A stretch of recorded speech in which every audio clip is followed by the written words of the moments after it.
তো hello guys, আমরা এখন জল টল নিয়ে বেরিয়ে পড়লাম। অমৃতে যাবো এখন, অমৃতে যে জল ঢালবো, তারপর ওখানে কিছু খাবো, তারপরে বাড়ির দিকে রওনা দিব। তো ততক্ষণ তোমরা দেখতে পাচ্ছ আমাদের এই ভাঙা ফুটা ব্লগ, সাটা ভাঙা ব্লগ, কোনো ব্লগের মাথা নাই, মুন্ডু নাই, কিছু হবে না, দেখলে দেখবো না। যাই হোক, কিছু খারাপ মনে করো না, আমরা বলি না, আমরা ভালো ছেলে। তোমরা দেখলে দেখতে পারো, আর না দেখলে বুঝে নাও। তারপরে এখানে বলবো, এসে দেখছি অনেক মেয়ে, বুঝতে পারলা?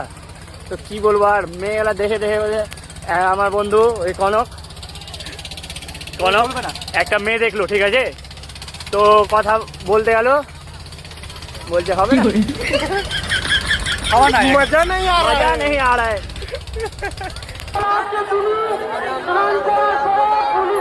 সমাজের সঙ্গে দেখা করে তারপরে বাড়ি যাবে।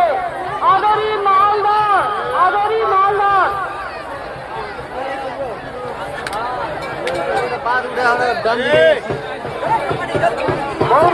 এই দিকটাতে দেখো কত ভিড়, অনেক ভিড় লেগে আছে। আর এখানে একটা বড় লঞ্চ দাঁড়িয়ে ছিল ওই দিকটাতে, যে ঘাটে সব পুজো করছিল। আর এই রাস্তা দেখো, যাওয়ার রাস্তা, প্রথমে এসেছিলাম তো কত ফাঁকা লাগছিল, আর এখন দেখো কত ভিড় হয়েছে, প্রচুর ভিড় হয়েছিল, প্রচুর মানুষ চলে এসেছিলো। প্রায় তখন 2টা বাজে।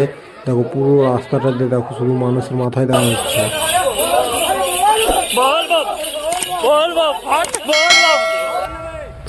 এইখানে দেখো কি হারে জাম্প লেগেছে, এটা মেন রাস্তা। এই রাস্তা ধরে আমরা অমৃতি যাচ্ছি ঘাটে থেকেই। এটা প্রায় 2-3 কিলোমিটারও বেশি হবে, এত দূর পর্যন্ত জাম্প লেগে আছে। না একটা বাইক আগাচ্ছে, না বড় গাড়ি আগাচ্ছে, প্রচুর ভিড় লেগেছিল।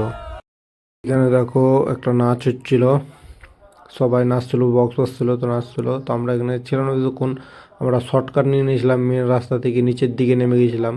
শর্টকাট নিয়ে তারপরে চলে এসেছিলাম এই ভাঙা ব্রিজে। এই ভাঙা ব্রিজে আমরা কিছুক্ষণ বিশ্রাম নেওয়ার পরে আবার এখান থেকে বেরিয়ে পড়েছিলাম, কারণ আমাদের অনেকটা দূরে যেতে হবে, তাই তাড়াতাড়ি করে বেরিয়ে পড়েছিলাম। রাস্তাতে একটা শিবের থান দেখলাম, শিব পার্বতী, দেখো কত সুন্দর লাগছে। এরপরে আবার আমরা এখান থেকে হেঁটে চলে গেছিলাম। তো সন্ধ্যা লেগে গেছিলো, সন্ধ্যা হতে আমরা পৌঁছে গেছিলাম অমৃতি, মানে যেটা মেন আমাদের জায়গা, অমৃতিতে জল ঢালবো সেই জায়গাতেই আমরা পৌঁছে গেছিলাম। তো অমৃতিতেও খুব ভিড় ছিল, খুব ভিড়, দেখো বিশাল লাইন।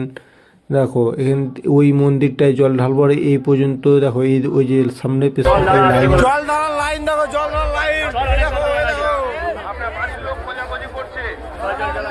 জলের লাইন, জল দেওয়ার লাইন। লাইনের শেষ কোথায় আছে? লাইনের শেষ বর্তমানে শেষে দাঁড়ালাম। এই দেখো লম্বা লাইন, ওই দিকে আছে মন্দির। লাইন দেখো, লাইন এইরকম ভাবে ঘুরতে হবে 7 পাক। তো তোমরা দেখতে পাচ্ছ কতটা ভিড়, এরকমভাবে লাইন দিয়েছিলাম। এই মন্দিরটাতেই আমরা ভেতরে গিয়ে জল ঢালবো। তো ভেতরে ঘুরতে ভেতরে পৌঁছালাম। তো ভেতরে ক্যামেরা করা যায়নি, তাই ভিতরে বেশিক্ষণ মানে মোবাইলে ক্যামেরা করতে পারিনি। তো বেরিয়ে আবার কথা হচ্ছে। মুহূর্তে ফাইনালি জল ঢেলে বেরালাম। রাত কটা বাজে?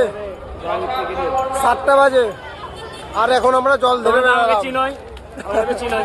তারপরে আমরা অমৃতের জল ঢেলে গাড়ি ধরলাম, গাড়ি ধরে চলে আসলাম আমাদের মঙ্গলবার রথবাড়ি থেকে আবার চলে আসলাম মঙ্গলবাড়ি এসে দেখছিলাম এখানে শিবের পূজা হচ্ছে তখন। আর সেখানে লুচি আর তরকারি খাওয়া ছিল, তো আমরা অবশ্যই একটু বমসে বানিয়ে নিলাম লুচি আর তরকারি। তো বন্ধুরা, এটা খাওয়ার পরে আমরা বাড়ি চলে গেলাম। তো আজকে ভিডিওটা এই পর্যন্তই ছিল, ভালো লাগলে লাইক করে দেবে একটু, আর সকলকে